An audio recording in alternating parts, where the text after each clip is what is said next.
We pull no punches. Press the button, subscribe.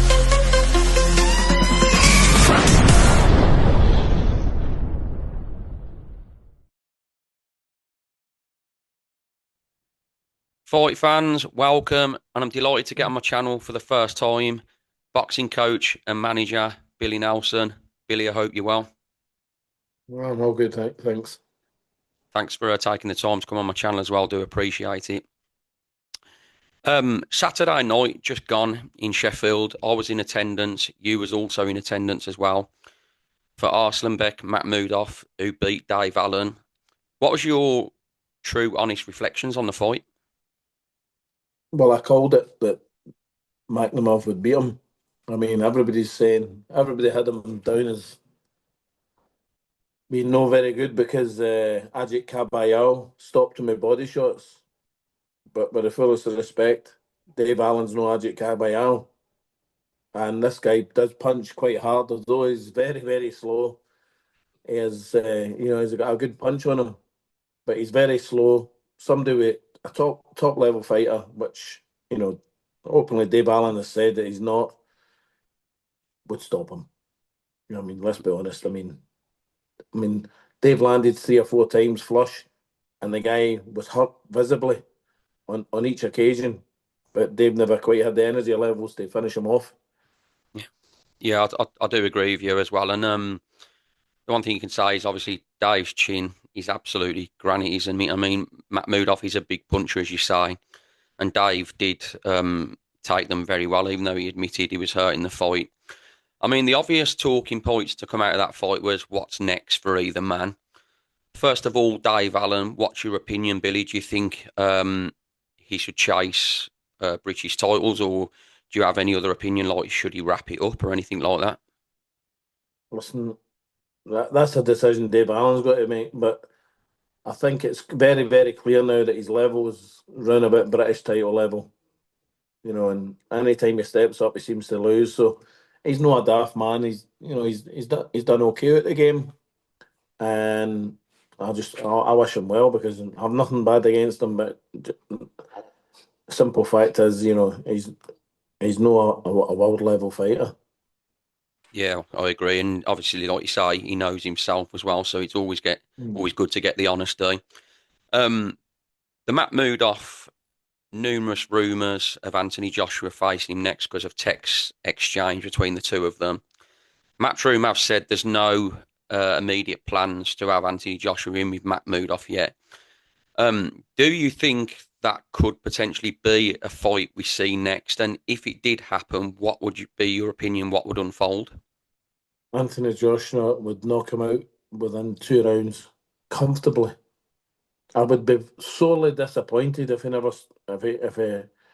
seen the 3rd round. Seriously, he's so easily hit. It's unbelievable.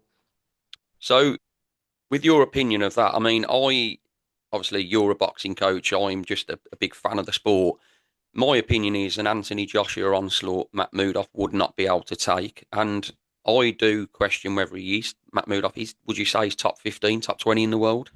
Never, no. Top 40, maybe. Maybe only because he's got that punch. That's it. His punches are very slow. I mean, they're very, very slow, but his feet are like, you think he's walking in treacle.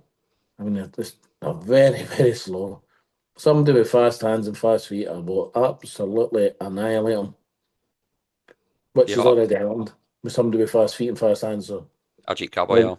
There's the blueprint. Yeah, I do agree, yeah. So your heavyweight as well, Martin Bakole, keeps getting mentioned with Anthony Joshua, been suggestions of a fight in Africa. But mentioned with who? But because nobody's ever came to me or his promoter. It's just talk. Don't listen to talk. No, wasn't there some, I think it was earlier on in the year though, about Ben Shalom said there was a fight being arranged and Matchroom denied it or something like that. I thought I can assure you he got offered the fight in Congo. Or his team got offered the fight. Obviously he would have been told about it. But I know that the Congolese government were 100% behind getting him over to Kinshasa. I think it would been for this month, actually, for the anniversary of the Rumble in the Jungle. Okay. But they said no. Well, as Oh. I said, that's things that I was reading up on, and I know like there is rumours and been suggestions of that fight happening. So you've just answered the question, and no talks have taken place. Um, if that fight, well, would you like that as a fight next for Martin? Is it a fight you'd gladly be open to? 100% it would, aye. 100%. Listen, see, ultimately, Anthony's coming off a bad knockout, right? Where he didn't, not just a bad knockout. No, like, I've got a lot of time off Anthony. He's one of the nicest men I've met in boxing. But let's be realist there, a realist. He's coming off a bad loss. As Martin's coming off, a loss against Hunter on 36 hours notice. For me, you ignore that fight. But again, it wasn't good. It wasn't very good against Ajagba because he's weight issue. We are seriously addressing that now. Although, so AJ got badly knocked out, but not only did he get knocked out, he never performed well either. Right, and then he got injured. So there's a lot going wrong. Maybe his body's breaking down, and they can't take the rigours any longer because he's had such a successful hard career. Yeah. If I was his manager or his coach, would you be looking for Martin Bakole as a comeback fight? Well, it's a dangerous one. I speak to a lot of people about this. You know, the talks of the Tyson Fury Anthony Joshua fight being built up. I've said if they ever want to get to that fight, probably more Anthony Joshua than Tyson Fury. I think they've got to tread very, very carefully with Anthony Joshua that he doesn't go in with a puncher because we know these vulnerabilities. And obviously, Martin Bakole is a big puncher. So, yeah, I've said I think they need to take a fight if they want to get to Tyson Fury and they're going to have a warm up. I think they need to take a non-puncher. In all honesty, I think that's a fair Yeah, thing to I say. mean, they were talking about Yoker. Yoker's no good enough opponent for Anthony Joshua, even at this stage of his career. I don't know who. There's a lot of fighters out there, but they won't take Mark Bakole. That's 100%. The only way Mark Bakole fights AJ, in my opinion, my honest opinion, is if Martin wins a world title and he wants a world title shot, AJ wants a world title shot, and they pay for it. Otherwise, they ain't going near Martin. It's too risky, especially when he's fit and slimmer. So, if Anthony Joshua versus Martin Bakole did take place, how does the fight unfold? Oh, Martin will stop him because he would be super fit. He's a better boxer than Anthony Joshua, and even more so at this stage of Anthony's career. And that's not being disrespectful to Anthony Joshua because he's been the top man in British boxing for a long, long time. He's got British boxing where it is, and a lot of people have got to be so thankful to him for what he's done. Yep, And totally. Eddie Hearn, to be fair. Yep, absolutely. Well, you mentioned not long back as well about Martin's last fight when he drew with Effie Ajagba. That was back in May. He did get some criticism from the fans for his conditioning and his discipline. You even have admitted it yourself. You said like things need to change and you're on it now. How is Martin actually doing now with the whole process of getting back into the proper conditioning and his discipline? Well, Martin's been over in Congo for the last 2.5 months dealing with business. He's the village that he was brought up in. He's bought a big building and turned it into a hospital for them because there's not a hospital for hundreds and hundreds of miles. So he's basically funded a hospital for all the local people, and he's got a hotel now, and he's getting involved in a shopping mall kind of thing. So he's been very busy over there, but now he's back in the gym today. So we've got a date, and we've not got actually the date yet, but we're told we're fighting in Saudi Arabia in January. Oh, brilliant. I was going to ask you that as well. Have we got any sort of fight news? But the plan is for January to be back in Saudi. That's what we're told. And obviously it'll be top 10, top 15 opponent, of course. Whoever. You'll take on all comers. They always would.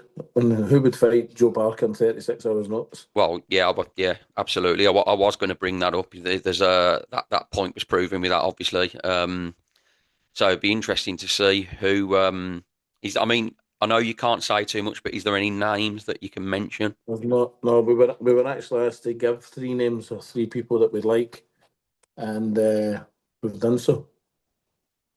Okay, we'll await the announcement then. While we're staying on the heavyweights as well, Moses Atoma is meant to be back in action December 13th. December 13th.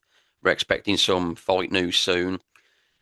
Do you have any idea who you think we'll see him in with? I know he's not your fight. And do you believe in the hype around young Moses just yet?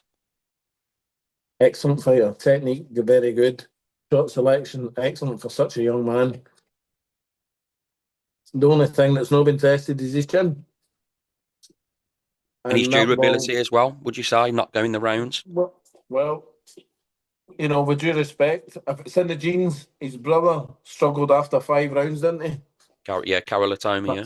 Five, 6 rounds. So, listen, let's hope there's no issues like that, and he turns out to be the fighter that we all hope he will be. But Yeah. he needs tested. He needs the chin clipped, and then we'll see. We'll see.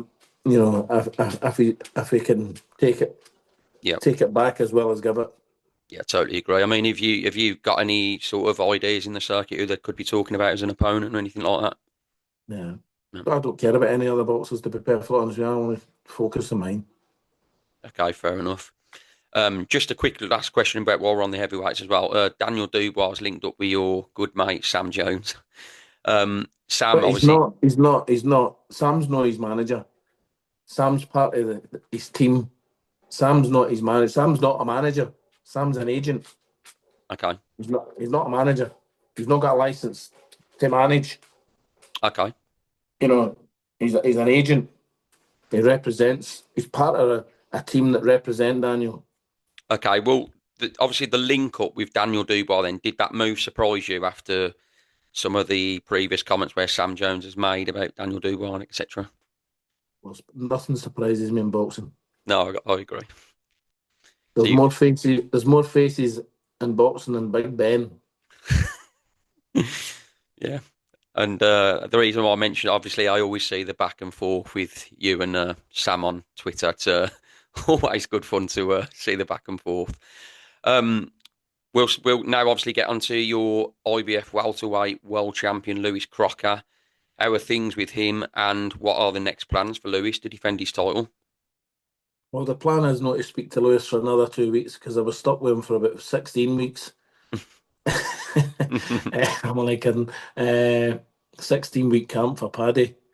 He was solely focused on that and on that camp, and he got his just rewards with a fantastic performance. Something that absolutely nobody expected. That kind of performance. I'm delighted for him. He works hard for it, so he deserves everything he gets. You are correct as well about what people with the predictions of the fight. I'll be honest with you. I didn't think that Lewis Crocker would win the rematch. It was a close fight to win that world title. Congratulations as well on that victory. A much better display this time with that Paddy Donovan. But with due respect, he had food poisoning the day of the first fight. So he's obviously going to put in a better performance, but nobody expected that type of performance. Absolutely, all the credit goes to Lewis. He's the man that performs it. Absolutely, yeah. So you must have been absolutely delighted though, the way he did. Obviously, you had your tactics. You must have been delighted the way he performed and put them through. But was you confident at the final bell in such a close fight? I thought we won. I thought we won by a round or two, and I don't really think Donovan's team thought they won. If I'm perfectly honest, they were hoping they'd win. They were making all the right gestures, like you do. But I've spoke to Andy since, and we both agreed it was a super close fight. See if the final judge went for a draw or a Paddy by 1 round. It's one of those close fights. You couldn't really have any real argument. You know what I mean? Yeah, it was a cracking fight. I mean, I know it's 2-0 to Lewis Crocker now, but on Paddy Donovan, do you think there is a chance that they could cross paths again in the future? They won't cross paths again. No, no, because uh, Lewis will hopefully get a voluntary, then a voluntary, and then a unification fight, or Conor Ben, and unless he went for all the belts, if it was another champion that held the two belts and we held the two belts, and we went for unification for all the belts, I would like to move up to 154. Okay. Well, speaking, you mentioned Conor Ben there. You said, the possibility of a fight. Is that? Do you think it is realistic? I mean, do you think Conor Ben will beat It's Eubank? very realistic. Do I think he'll beat Eubank? No. No. No. No, if they fought a dozen times, he'll never beat Chris Eubank. Okay. Chris Eubank's just a better boxer, Mm. in my opinion. And that's, again, no disrespect or nothing against Conor. I just think he's the better boxer, all round. Plus, he's got all the physical advantages as well. Well, Yeah, yeah. would you call that physical and a physical advantage being dehydrated? No, maybe I wouldn't. Okay. But he's a better boxer. So you Even more so now, he's got Bomac in his corner. Oh yeah, I do. Fantastic coach. Yeah, Great he coach. is. Yeah, yeah, I agree with that. So do you? So you obviously you always back your fighter, but Lewis Crocker, Conor Ben happens. Knockout. I was going to say, do you think Lewis Crocker would knock him out? Oh, listen, let me tell you, there's no harder punching welterweight in the world.